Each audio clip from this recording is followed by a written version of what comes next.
Srdce ma dosť ubíja, no láska len zabíja.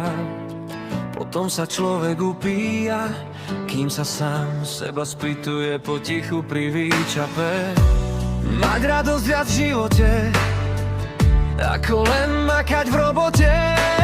Platiť stále väčšie účty a cítiť sa, jak by si tu bol zbytočný. Robíš a nemáš uznanie, vraj buď rád, že máš zamestnanie.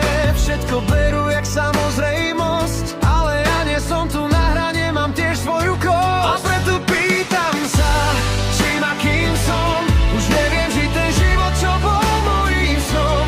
Myslel som, že raz sa to celé zmení. Človek dúfa, ale doma to len pení. Kde sú tie kľúče od mojich dní?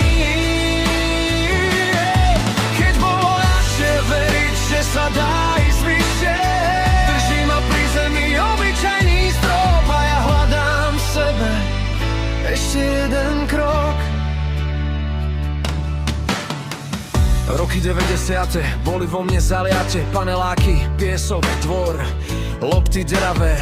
Ľudia, život vtedy vyzeral lepší, bolo jedno, či si menší, veľký, zmetený či smelší. Všetci mali všetko, aspoň v našich hlavách. Stačil rožok, malinok a pocit, že si kamarát. Jak v rozprávke o cisárovi, čo peče chlieb pre ľud. Smiech z dvora bol hlasnejší než dnešný cudný chladný súd. Dnes len ticho čumím na účty na stole, na fotky zo škôlky, kde sme verili, že bude dobre. Nevieme už strngať, zobrali nám kľúče od dverí, kde sa sused smial a nepočítal dlžné účty v ruke. A preto pýtam sa, čím a kým som, už neviem žiť ten život, čo bol mojím snom. Myslel som, že raz sa to celé zmení. Človek dúfa, ale doma to len pení. Kde sú tie kľúče od mojich dní? Keď bolo ľahšie veriť, že sa dá ísť vyššie, drží ma pri zemi obyčajný strop a ja hľadám v sebe ešte jeden krok.